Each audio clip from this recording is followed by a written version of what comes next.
গল্পের নাম খেলার মাঠ। গ্রামটা ছিল ছোট, কিন্তু তার মাঝে ছিল একটা বড় মাঠ, সবকিছুর থেকেও বড়।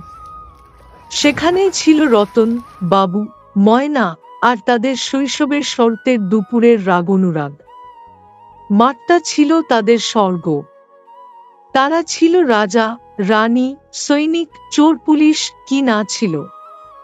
একটার পর একটা দিন তাদের খেলা বদলাত, কিন্তু একটা জিনিস বদলাত না, তারা সবাই ছিল বন্ধু।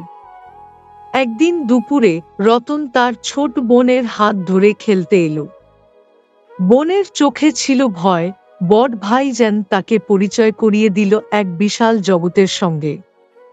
মাঠ, রোদ, সাদা গোলাপি পায়রা, ছোট্ট একটা টোপর, শৈশবের ছবি আঁকা হলো সেই দুপুরে। বছর কেটে গেল। মাঠটা আজ অনেকটা ফাঁকা, কিছু ছেঁড়া প্লাস্টিক, একটু ধুলো, আর একটা পুরনো ব্যাট যেন মনে করিয়ে দেয় এখানে কোনোদিন ছিল শৈশবের রাজ্য।